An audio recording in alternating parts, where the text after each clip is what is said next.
the last thing he said to me.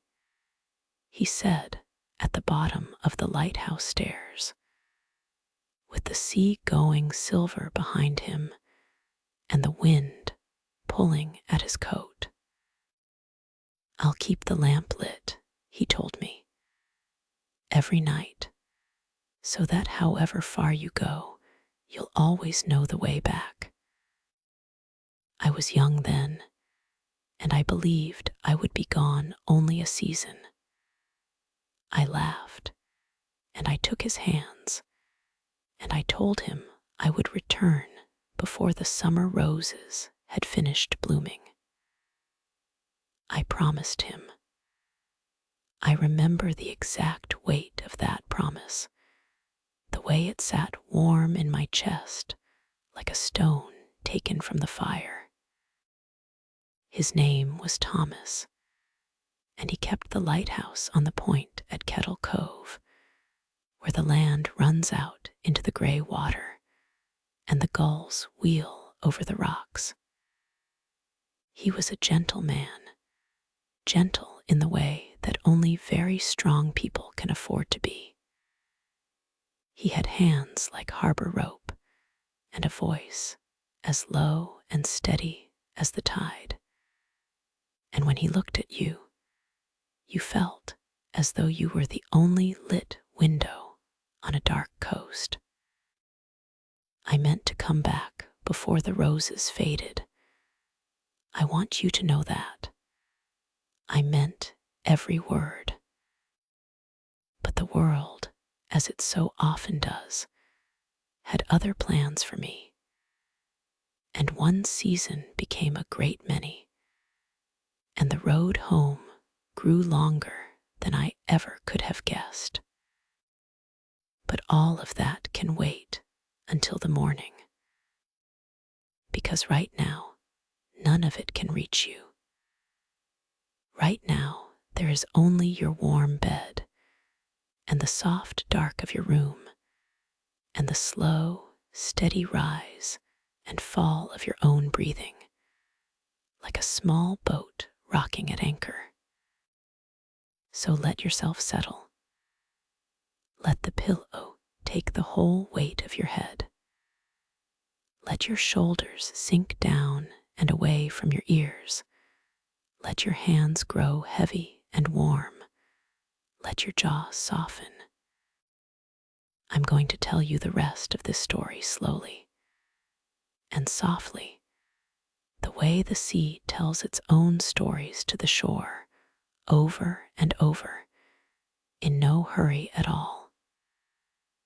There is nothing for you to do but listen and drift and let yourself be carried gently down toward sleep. Let me begin. I was 22 years old the summer I met Thomas, and I had come to the coast to look after my aunt, who lived in a little blue-shuttered house above the harbor, and who was mending slowly from a long illness. It was meant to be a quiet summer, a season of sea air and small tasks, of hanging washing in the salt wind and reading to my aunt in the long light of the evenings. I did not come looking for anything. That is usually the way of it, I have found. The things that change our lives most tend to arrive when we are looking the other way. I met him because the lamp in the lighthouse needed a part, and the part came in on the coach, and I happened to be the one collecting the post that morning. So I carried the little brown parcel out along the harbor wall and up the winding path to the point, with the gulls crying overhead and the whole bright bay laid out blue below me. And there he was, at the foot of his white tower, sleeves rolled up, mending a length of net in the sun. He looked he smiled. And that, as they say, was that. Take a slow breath with me now. In, gently, through the nose, and out, long and soft, like a sigh at the end of a good day. There is no hurry in this story. We are only going to follow it, the way you might follow a quiet path down to the water, in no rush at all to reach the end. That summer was the loveliest of my life. I would climb the path to the point most evenings, once my aunt was settled and sleeping, and I would sit with Thomas at the top of his lighthouse while he tended the great lamp.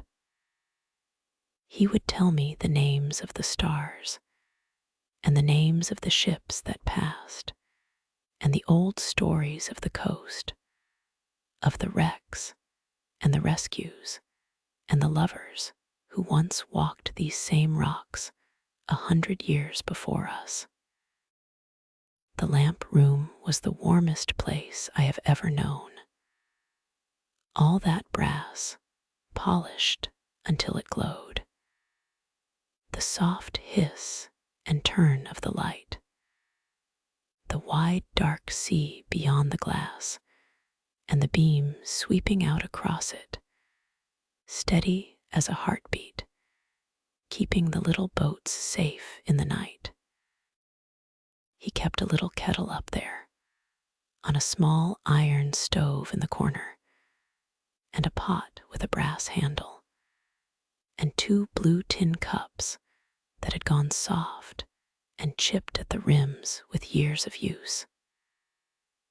And every evening, when the lamp was lit and turning sweetly, he would make the tea, and we would sit together on the wooden bench that ran beneath the great windows, and drink it slowly while the stars came out one by one over the water. I can still smell that room if I close my eyes. Warm brass and paraffin, and the salt coming up off the sea through the open hatch.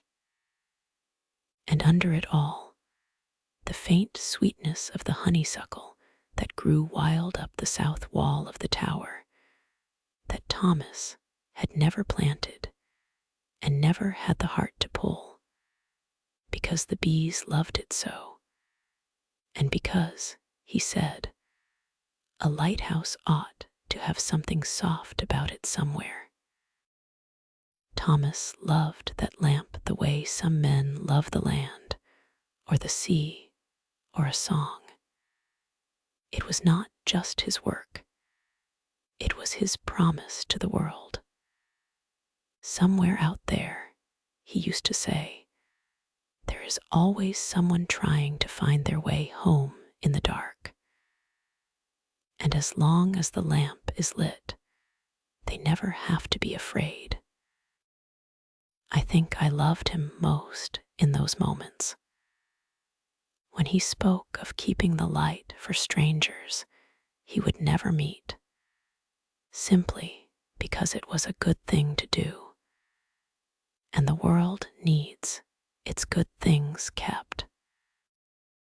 By the end of that summer, I loved him entirely, and he loved me. We did not need to make a great fuss about it. It was simply true, the way the tide is true, the way the morning is true. But my aunt grew well again, and the summer thinned into autumn, and word came from home that my mother was unwell and needed me. A daughter goes where she is needed. That is how I was raised, and I would not change it, even now. So I stood at the bottom of the lighthouse stairs, and Thomas took my hands, and he made his promise about the lamp.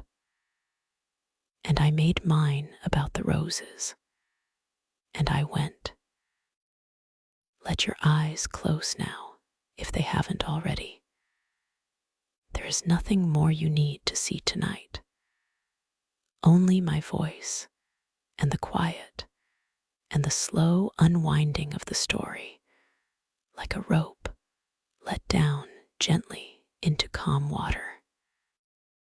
My mother's illness was longer than anyone expected. I nursed her for 2 years in the gray inland town where I had grown up, far from any sea.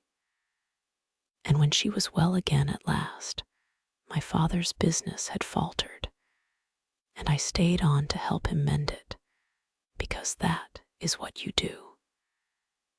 And then there was a position offered, a good one, keeping the books for a kind old draper in the city, and the wage was needed. And so I took it, meaning only to stay a year. You already know how these things go. 1 year became 3, 3 became 10. I wrote to Thomas in the beginning. Long letters, full of the sea I missed and the life I was living and the promise I still meant to keep. And he wrote back in his careful, square hand, and every letter ended the same way. The lamp is lit. The way home is open. Come when you can. But the years are a current, and they carry you further than you mean to go. My letters grew shorter, and then further apart, not because I loved him less, but because I was ashamed. Ashamed that the season had become a decade. Ashamed that the roses had bloomed and faded 10 times over, and still I had not come. And at last, I am sorry to say, I stopped writing altogether. Not because the love had ended, but because I could not bear to keep promising a return I was beginning to fear I would never manage. Now breathe in with me slow and deep, and let it go softer still. Let your whole body grow heavier against the bed, sinking down like a stone, settling gently to the bottom of a still, clear pool. You are doing beautifully. There is nothing to carry here, nothing to decide, just the next quiet word and the next. I built a good life in the years that followed. I will not pretend otherwise. I never married. There were kind men who asked, and I was fond of 1 or 2 of them. But I never could give them the thing they deserved, because some quiet part of me had been left behind on a rocky point above the sea, sitting in a warm brass room, watching a light sweep out across the dark water.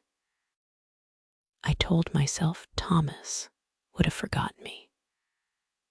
I told myself he would have married some sensible local girl and had children with her, and that the lighthouse would be full of their noise and their washing now, and that there was no place in it for a foolish woman who had let 10 years slip through her fingers like sand. I told myself a great many gentle, untrue things, the way we do, to make the missing easier to hold.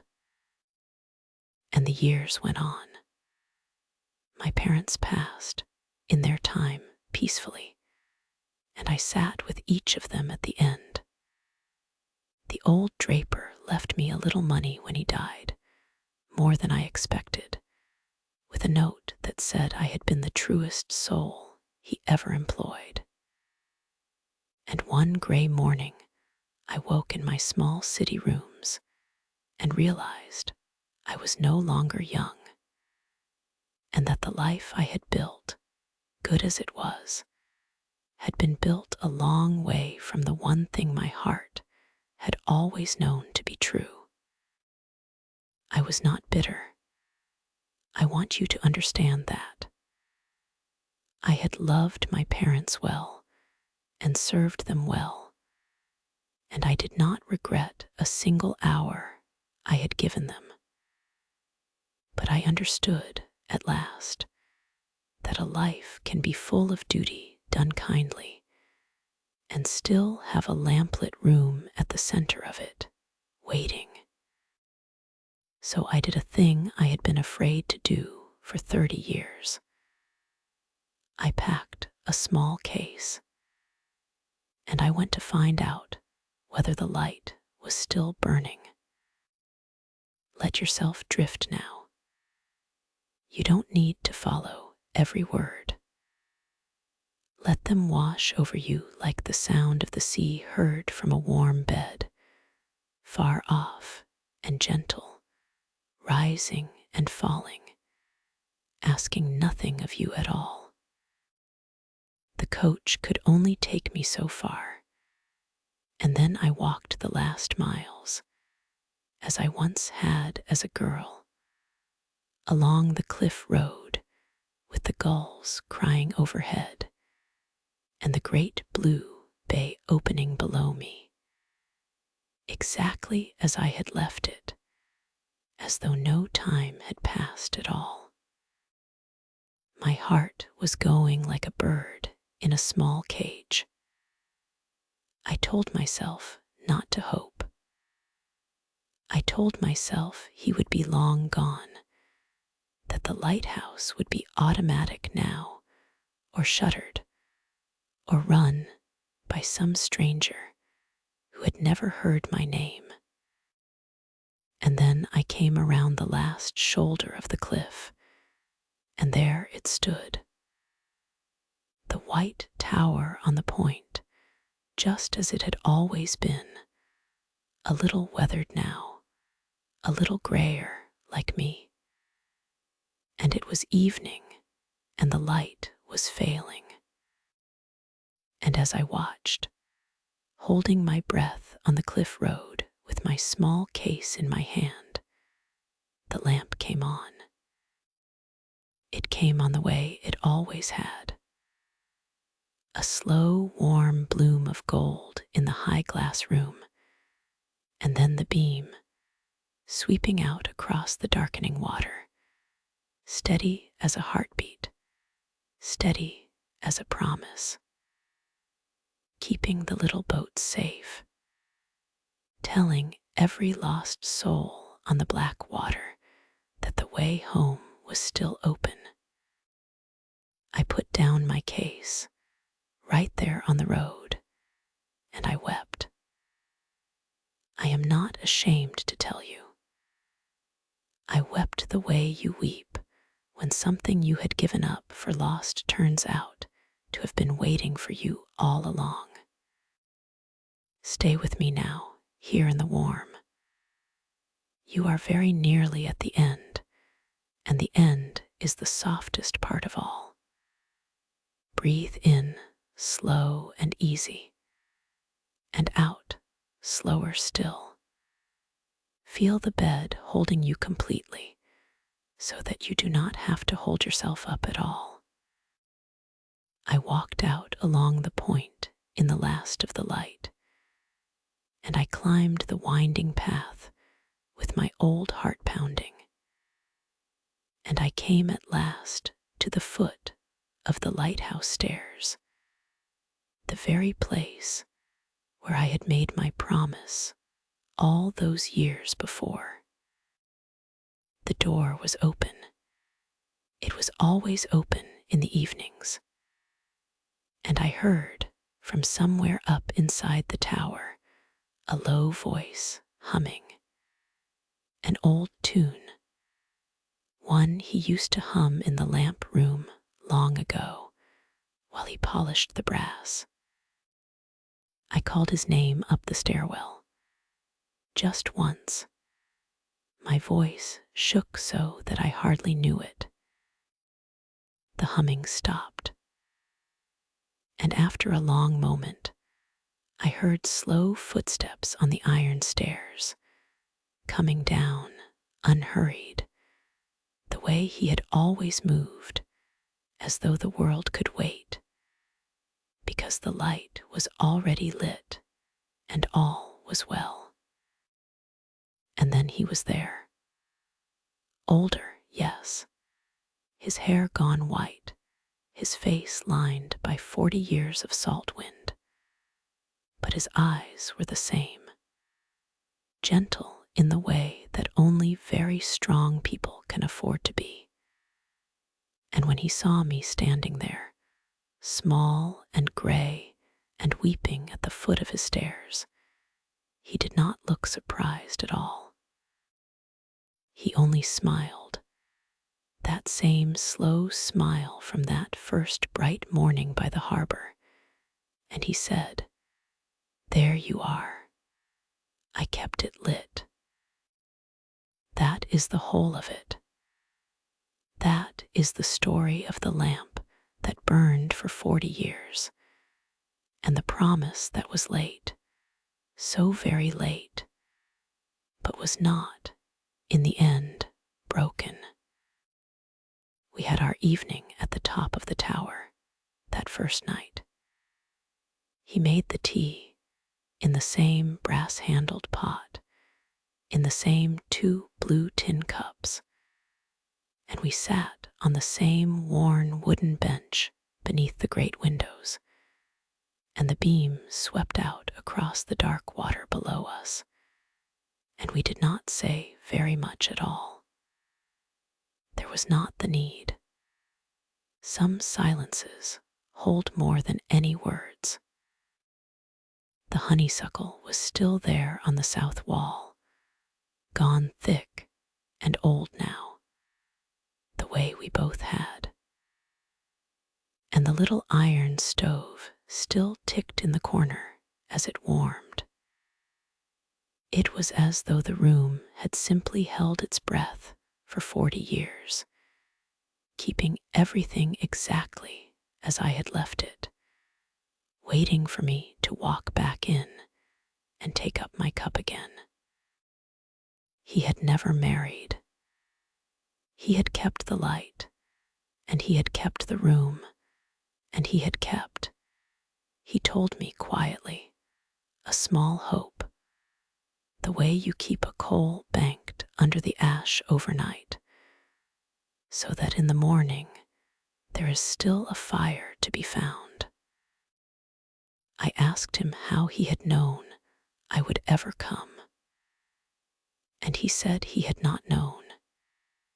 He had only known that if I did come, on any night in any year, he wanted the light to be burning when I did, so that I would never, not for one moment, have to stand on that dark road wondering whether I was still loved.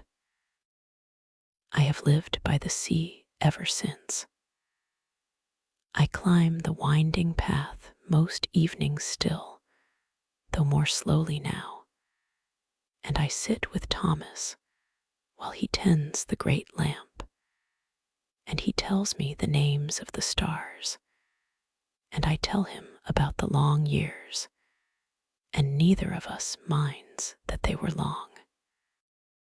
The roses by the lighthouse wall bloom every summer, and every summer I think, there, I have kept it after all. Late, but kept. So let it all go now, gently. The long road, the missed years, the letters unwritten. Let them dissolve like salt in warm water. None of it was wasted. It only made the light, when I found it again, burn all the brighter. You have nothing to find tonight. No road to walk, no promise to keep, no dark water to cross. There is only the warmth of your bed and the soft dark all around you, and the slow tide of your own breathing carrying you gently out towards sleep. Breathe in slow and easy, and out slower still. Let the next breath be softer than the last, and the one after that softer still. You are safe. You are warm. You are exactly where you are meant to be. Rest now, sleep now, and somewhere on a dark and quiet coast, a lamp is burning in a high window, sweeping its steady light across the water, keeping watch over every soul trying to find their way home. It is burning for you too tonight. It always will be. Good night.